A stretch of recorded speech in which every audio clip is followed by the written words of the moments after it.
दोस्तों, कहते हैं कि समय बहुत बलवान होता है। समय में वो ताकत होती है जो रातों रात राजा को रंग और रंग को राजा बना सकती है। विद्वानों ने भी कहा है कि होनी बहुत बलवान होती है। विधि के विधान को कोई नहीं मिटा पाया। क्या यह बात सच है? क्या एक झूठ? चलिए एक पौराणिक कहानी के माध्यम से इस बात को समझाने का प्रयास करते हैं। दोस्तों, यह कहानी बड़ी ही शिक्षाप्रद, महत्वपूर्ण और ज्ञानवर्धक है। मेरा आपसे निवेदन है कि कहानी के अंत तक हमारे साथ में बने रहना। नमस्कार दोस्तों, बोधि थिंक्स बाय यूट्यूब चैनल में आपका दिल से स्वागत है। बहुत समय पहले की बात है। एक नगर से दूर एक महात्मा का आश्रम था। वह सभी शास्त्रों और वेदों का ज्ञान रखते थे। उसके चर्चे बहुत दूर दूर तक फैले हुए थे।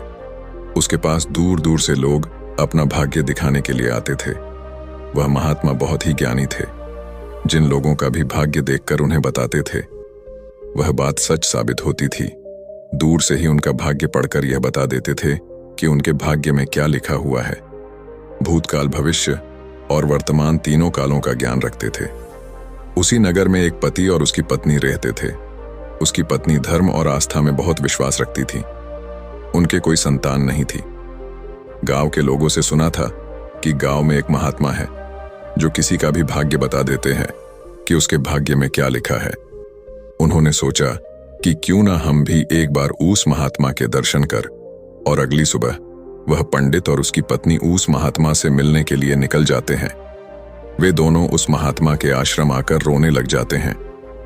महात्मा दोनों को चुप कराते हुए पूछते हैं, बेटा रो मत, तुम्हें क्या दुख है मुझे बताओ, मैं कोई ना कोई समाधान जरूर निकाल लूंगा।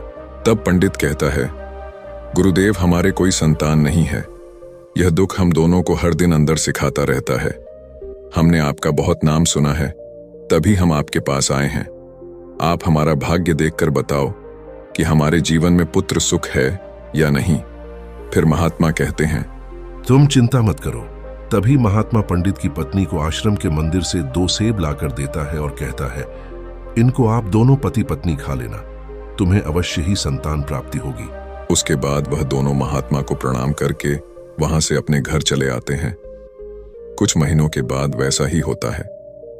1 साल के बाद उनके घर पुत्र का जन्म होता है। पंडित और उसकी पत्नी बहुत खुश थे। पंडित अपनी पत्नी से कहता है कि क्यों ना हम महात्मा को अपने घर बुलाकर उनकी सेवा करें। फिर पंडित उस महात्मा को अपने घर बुलाते हैं और उनकी सेवा करता है। और पंडित अपने बेटे का नामकरण करवाता है और उसके बेटे का नाम अर्जुन रखते हैं।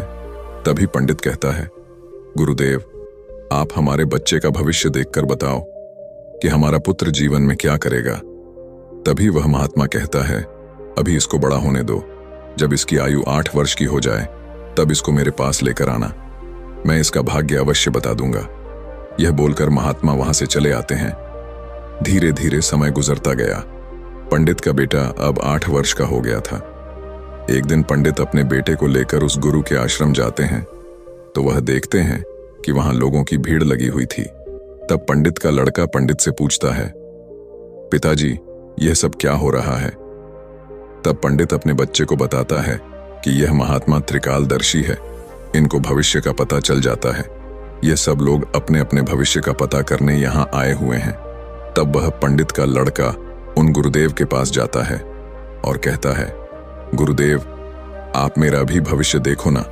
उस छोटे बालक की बात सुनकर गुरुदेव पहले तो मना कर देते हैं, लेकिन बाद में बच्चे की जिद पर मान जाते हैं और उससे कहते हैं, बेटा, मैं तुम्हारा भाग्य देखता हूं, तुम मेरे सामने आकर बैठ जाओ। फिर महात्मा उस पंडित पुत्र का भाग्य देखने लगता है। उस महात्मा ने अपने ग्रंथ को खोला और फिर पंडित पुत्र के ललाट को देखा। जब उसने गणना की तो महात्मा ने देखा कि पंडित के पुत्र का विवाह तो एक नीच कुल की कन्या के साथ होना लिखा है। जब उसने यह देखा तो वह सोचने लगा कि अब क्या होगा। यह जाति से उच्च कुल का ब्राह्मण है और इसके पुत्र का विवाह नीच कुल की लड़की से होगा। यदि ऐसा हो गया तो यह कहीं का नहीं रहेगा और किसी को अपना मुंह दिखाने लायक भी नहीं रहेगा। महात्मा यह सब बात उस पंडित को बता देता है। पंडित यह सुनकर कहता है, गुरुदेव, नहीं नहीं, मैं ऐसा नहीं होने दूंगा। जब मैंने भाग्य जान लिया तो मैं भाग्य को बदल दूंगा। जब उस महात्मा ने कुछ और गहराई से उस ग्रंथ को देखा और उसकी गणना की तो उसे पता चला कि उसी गंगा के किनारे कई कोसों दूर एक मछुआरे का परिवार रहता है और उसके परिवार में अब तक 5 पुत्रियों का जन्म हो चुका है। और जो मछुआरे की 5वें नंबर की कन्या है, जिसकी उम्र मात्र 3 साल की है और जिसका नाम उस मछुआरे ने शकुंतला रखा है, पंडित पुत्र का विवाह उस लड़की से होगा, ऐसा उसके पुत्र के भाग्य में लिखा है। यह सब महात्मा पंडित को बताता है तो पंडित ने सोचा, मैं अपने पुत्र के भाग्य को जरूर बदलूंगा, मैं इसमें समर्थ भी हूं। जब मैंने अपने पुत्र के भाग्य को जान ही लिया है तो मैं इसके भाग्य को बदल भी सकता हूं। पंडित कहता है, गुरुदेव, मैं भी आज देखता हूं कि भाग्य बड़ा है या मैं बड़ा हूं। तब वह पंडित ब्रह्मा जी के लिखे हुए विधान को बदलने के लिए चल देता है और चलते चलते वह पंडित उस मछुआरे के घर पहुंच जाता है।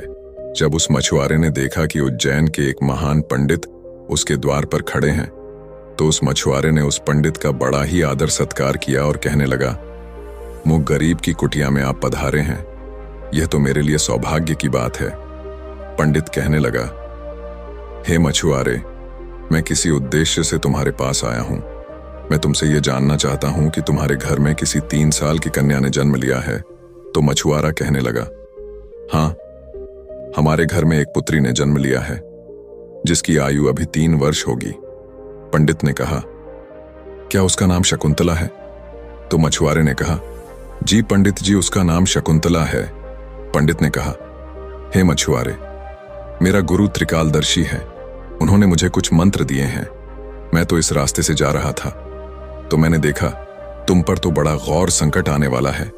जब तक तुम्हारी सबसे छोटी पुत्री तुम्हारे घर में रहेगी तब तक तुम्हें पुत्र की प्राप्ति नहीं होगी। यदि तुम अपने घर के आंगन में पुत्र खेलता हुआ देखना चाहते हो तो तुम्हें अपनी छोटी पुत्री को अपने घर से दूर भगाना होगा।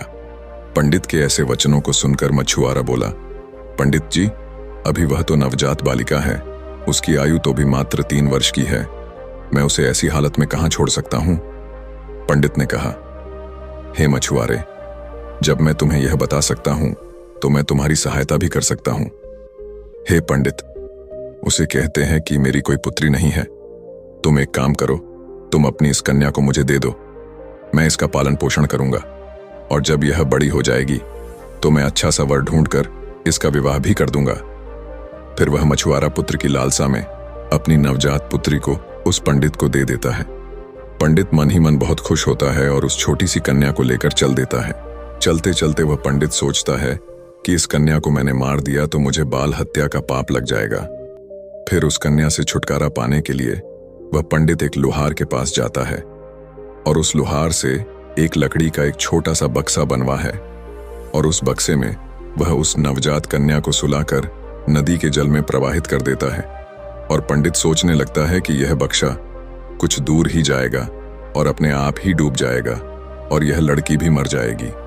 इस तरह इससे मेरा पीछा छूट जाएगा और मुझे बाल हत्या का पाप भी नहीं लगेगा। और वह पंडित अपने घर चले जाता है। परंतु इस दुनिया का क्या कोई ऐसा व्यक्ति है जो किसी के भाग्य को बदल सके? क्योंकि उस लड़की के भाग्य में जीवन लिखा हुआ था, जिस कारण से वह बक्सा उस नदी के जल में नहीं डूबता है और नदी उसे बहाते हुए एक गांव के पास किनारे पर ले जाती है। उधर उस गांव का पंडित सुबह सुबह स्नान करने के लिए आता है तो उस पंडित की नजर उस बक्से पर पड़ती है। जब वह पंडित उस बक्से को खोलता है तो वह देखता है कि बक्से के अंदर बहुत ही सुंदर कन्या लेटी हुई अपने पैर के अंगूठे को चूस रही है। वह पंडित संतानहीन था और गंगा जी से रोज संतान प्राप्ति की प्रार्थना करता था। उस बच्ची को देखकर वह पंडित सोचने लगा कि गंगा जी ने मेरे लिए इस पुत्री को मेरी संतान बनने के लिए ही भेजा है और मेरी प्रार्थना गंगा जी ने स्वीकार कर ली है। और इस तरह वह पंडित उस कन्या को लेकर अपने घर के लिए चल देता है। जब पंडित अपने घर पहुंचा और उस पुत्री को अपनी पत्नी को दिखाया तो उसकी पत्नी कहने लगी, आप यह किसकी पुत्री ले आए? यह बड़ी ही सुंदर है। तो पंडित जी कहने लगे, गंगा जी ने हमारी प्रार्थना स्वीकार कर ली और इस कन्या को हमारी संतान के रूप में हमारी झोली में डाल दी है। आज से हमारी यह इकलौती पुत्री है। इसका हम बड़े अच्छे से पालन पोषण करेंगे और इसे अच्छे संस्कार देंगे। इसे किसी चीज की कोई कमी नहीं होने देंगे। इस प्रकार वह पंडित और उसकी पत्नी उस कन्या का पालन पोषण करने लगे। समय गुजरा और समय के साथ साथ वह कन्या भी बड़ी हुई। जैसे जैसे वह लड़की बड़ी होती गई, वैसे वैसे उसकी सुंदरता में चार चांद लगते गए। वह इतनी सुंदर थी जैसे कोई इंद्र की अप्सरा हो। फिर जब लड़की थोड़ी और बड़ी हुई तो एक दिन पंडिताई ने अपने पति से कहा, सुनते हो, हमारी बिटिया अब बड़ी हो गई है और इसकी विवाह की भी उम्र हो गई है। आप कहीं जाकर वर ढूंढकर हमारी बिटिया की शादी कर दो। पत्नी की यह बात सुनकर वह पंडित अपनी इकलौती पुत्री के लिए वर देखने के लिए चल देता है। जब आसपास में उसके लायक कोई वर नहीं मिलता है तो पंडित जी अपनी पुत्री के लिए वर की तलाश करते करते उज्जैन नगरी में पहुंच जाते हैं। वहां जाकर लोगों से पूछते हैं कि यहाँ कोई ऐसा ब्राह्मण परिवार है जिसका कोई पुत्र विवाह के योग्य हो तो बताओ। उज्जैन के लोग उस पंडित के बारे में बताते हैं जिसने उस लड़की को नदी में बहा दिया था। उनका बहुत ही संस्कारी परिवार है और उन पंडित का एक इकलौता पुत्र है और उसकी उम्र भी विवाह के योग्य है। पंडित जी, आपकी बात उन पंडित के पास बन जाए तो आपकी पुत्री बहुत ही सुखी रहेगी। उन लोगों की बात सुनकर पंडित जी उस पंडित के घर अपनी बेटी की शादी करने के लिए चल देता है। जब वह पंडित के घर पहुंचे और उस पंडित से मिले और जब पंडित जी ने अपनी पुत्री की सुंदरता के बारे में बताया और पंडित को अपने आने का मकसद बताया कि मेरी एक पुत्री है और उसका विवाह हम आपके पुत्र के साथ करना चाहते हैं, तो वह पंडित भी बड़ा खुश हुआ कि चलो, मेरे पुत्र के जो भाग्य में लिखा था अब वह बदल गया है और एक ब्राह्मण अपनी पुत्री की शादी के लिए मेरे पास आया है। वह पंडित उस ब्राह्मण की उस बिटिया से अपने पुत्र की शादी करने के लिए तैयार हो जाता है और फिर विवाह का समय निश्चित भी हो जाता है और वह ब्राह्मण खुशी खुशी अपने घर चला जाता है और अपनी पत्नी से सारी चर्चा करता है। फिर कुछ दिन बाद वह दिन भी आ जाता है जिस दिन पंडित की पुत्री और उस पंडित के पुत्र की शादी होनी होती है। फिर वह पंडित अपने पुत्र की बारात लेकर उस पंडित के गांव की तरफ चल देता है और सोचता जा रहा है कि मैंने अपने पुत्र का भाग्य बदल दिया। जो उस महात्मा ने कहा था मैं उसको भी बदल दूंगा। आज मैं अपने पुत्र का भाग्य बदल दूंगा। लेकिन पंडित को पता नहीं था कि विधाता का लिखा कोई नहीं मिटा सकता। उसे विधाता भी नहीं मिटा सकते। जो लिख दिया वह तो अटल है। जैसा जिसके भाग्य में लिख दिया वैसा तो होकर ही रहता है, चाहे कोई कितने भी जतन कर ले, लेकिन भाग्य का लिखा कोई नहीं मिटा सकता। इस तरह सहयोग से आज वही मछुआरे की कन्या आज पंडित की पुत्री बनकर उस पंडित के बेटे के साथ विवाह करने के लिए तैयार हो रही है जिसे उस पंडित ने पानी में बहा दिया था। फिर उस लड़की का विवाह उस पंडित के बेटे के साथ हो जाता है और इस तरह वह कन्या पंडित के घर में आ जाती है। पंडित का पुत्र सुंदर सी पत्नी पाकर खुश था। पंडित की पुत्री सुंदर सा पति पाकर खुश थी और पंडित इस बात से खुश था कि मैंने अपने पुत्र का भाग्य बदल दिया है। फिर एक दिन किसी कार्य से उस पंडित के पुत्र को उज्जैन से कुछ दिनों के लिए बाहर जाना पड़ता है। एक दिन वह पंडित अपने बेटे की बहू को लेके उस महात्मा के आश्रम जाते हैं। उधर पहुंचकर गुरुदेव को प्रणाम करते हैं और बताते हैं कि गुरुदेव, मैंने विधि के विधान को भी बदल दिया। यह सुनकर गुरुदेव हंसने लगते हैं। पंडित गुरुदेव को हंसता देख पूछते हैं, गुरुदेव आप हंस क्यों रहे हो? तब गुरुदेव पंडित को बताते हैं, ये वही लड़की है जिसको तुमने नदी में बहा दिया था। यह सुनकर पंडित का पसीना छूटने लगा। उसने सोचा, यह तो वही मछुआरे की लड़की है जिसे मैंने मरने के लिए नदी में प्रवाहित कर दिया था। फिर यह मेरे घर में मेरी पुत्र वधू बनकर कैसे आ गई? उसने शकुंतला से कहा, पुत्री, तुम अपने पिताजी की इकलौती पुत्री हो ना? तो वह कन्या बोली, जी पिताजी, मेरे असली माता पिता तो बड़े दुष्ट थे। उन्होंने मुझे 3 वर्ष की अवस्था में ही गंगा में प्रवाहित कर दिया था और जो मेरे नए माता पिता हैं, इन्होंने मुझे नया जीवन दान दिया। जिस दिन से मुझे नया जीवन दान मिला है तब से यही मेरे माता पिता हैं। जब पंडित ने यह साबित कर लिया कि यह वही मछुआरे की लड़की है तो पंडित ने इस शकुंतला से निजात पाने के लिए एक युक्ति निकाली और अपने बेटे की बहू से बोला, बेटी, तुम पहली संतान पुत्र पाना चाहती हो तो मेरे साथ तुम्हें समुद्र पर चलना होगा। जब दोनों ससुर और पुत्र वधू समुद्र पर पहुंचे तो पंडित ने अपने हाथ से एक अंगूठी निकाली और उस अंगूठी को दिखाते हुए समुद्र में फेंक दिया और उससे कहा, बेटी, जिस दिन तुम्हें यह अंगूठी मिल जाए उसी दिन तुम अपने घर आ सकती हो। यह अंगूठी नहीं मिली और तुम अपने पिता के घर पहुंच गई या मेरे घर आ गई तो तुम अपने पति को खो दोगी। इसलिए तब तक तुम्हें कहीं नहीं जाना है जब तक यह अंगूठी तुम्हें ना मिल जाए। यदि तुम मेरे वचनों को मानोगी तो तुम्हें अवश्य ही पुत्र की प्राप्ति होगी और तुम्हारा भाग्य भी जाग उठेगा। ऐसा कहकर वह पंडित उसको समुद्र के किनारे पर छोड़कर वापस अपने घर को लौट गया। शकुंतला ने काफी प्रयास किया लेकिन अंगूठी नहीं मिली। जब अंगूठी नहीं मिली तो वह बेचारी एक रास्ते की तरफ चल दी, क्योंकि ना तो वह अपने पिता के घर जा सकती थी और ना ही अपने पति के घर जा सकती थी। फिर चलते चलते जब वह आगे बढ़ी तो सामने से एक राजपूताना परिवार आता हुआ दिखाई दिया जो अपने गांव की तरफ जा रहा था। जब उस राजपूत परिवार ने उस लड़की को देखा तो कहने लगे, बेटी, इस जंगल में तुम अकेली कैसे घूम रही हो? यहाँ तो बहुत ही जानवर रहते हैं। तो वह कन्या बोली, क्या बताऊं, मैं विपत्ति की मारी हूँ और मेरा इस दुनिया में कोई नहीं है। तो वह राजपूत परिवार बोला, बेटी, अगर तुम चाहो तो हमारे साथ चल सकती हो। जब शकुंतला ने यह सुना तो वह सहज गई, उनके साथ चलने के लिए तैयार हो गई। इस तरह शकुंतला को उस राजपूत परिवार ने अपने घर खाना बनाने के लिए रख लिया। जो राजपूत परिवार का मुखिया था वह उस पंडित का बहुत ही घनिष्ठ मित्र था। कुछ समय बाद उधर जब पंडित का लड़का अपने घर आया और उसने अपने पिताजी से शकुंतला के बारे में पूछा तो पंडित ने झूठ बता दिया कि गंगा स्नान करते समय तुम्हारी पत्नी शकुंतला डूबकर मर गई। जब पंडित के लड़के ने यह सुना तो उसे काफी दुख हुआ।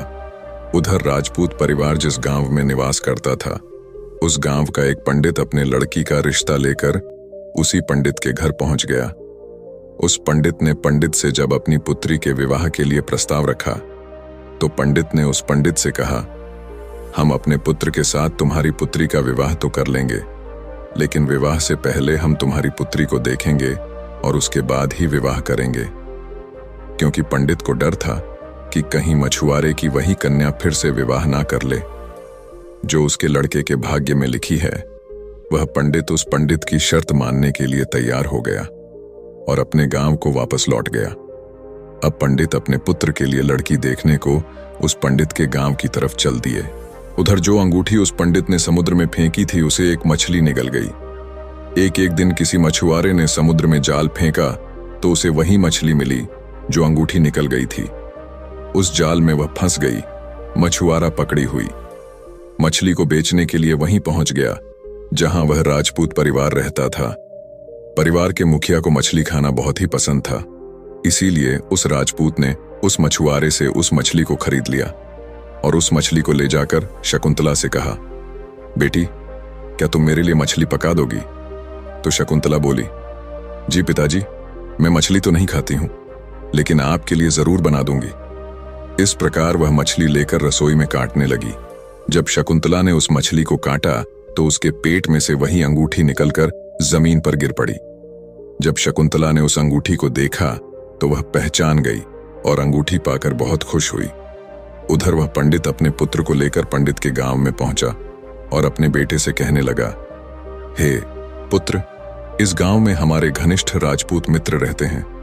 पहले हम उनके पास चलते हैं, उसके बाद हम तुम्हारे लिए लड़की देखने पंडित जी के घर जाएंगे। पंडित के बेटे ने जब अपने पिता के ऐसे वचनों को सुना तो वह बोला, पिताजी, जो आपको अच्छा लगे वैसा ही कीजिए। फिर वे दोनों उस राजपूत के घर पहुंचे। राजपूत ने जब अपने मित्र पंडित को आते हुए देखा तो वह भी बहुत खुश हुआ और उनका पहले की भांति आदर सत्कार किया। आदर सत्कार करके उन्हें अपने पास में बिठाया और उसने शकुंतला को आवाज दी, बेटी, हमारे मित्र आए हैं, जरा उनके लिए पानी का इंतजाम करो। जब शकुंतला पानी लेकर आई तो शकुंतला ने पंडित को देखा, पंडित ने शकुंतला को देखा।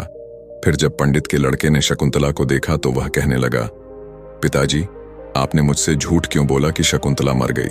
मेरी पत्नी तो जिंदा है और यह आप जानते हैं, और यह जानते हुए भी आपने मेरा विवाह किसी अन्य लड़की से करने की कैसे सोची? तो वह पंडित दुख की मन से कहता है, पुत्र, मैं भटक गया था। मैं विधाता के लिखे भाग्य को बदलने के प्रयास में इतना नीच कर्म कर बैठा कि कुछ पूछो ही मत।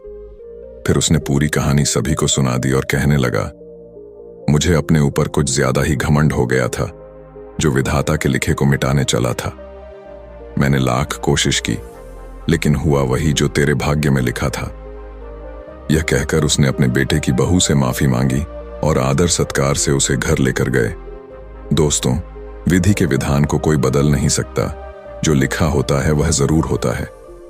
दोस्तों, आपने आज के इस वीडियो से क्या सीखा, वह मुझे आप कमेंट में बता सकते हैं। इसी के साथ में उम्मीद है कि आपको आज की वीडियो पसंद आई होगी, तो इस वीडियो को उस इंसान को शेयर करें जिससे यह कहानी सुनने की जरूरत है, और उसी के ठीक बाद चैनल को सब्सक्राइब करें। तो चलिए फिर मिलते हैं ऐसी एक और नई वीडियो में एक नए मैसेज के साथ। तब तक के लिए अपना ख्याल रखें। धन्यवाद और नमो बुद्धाय।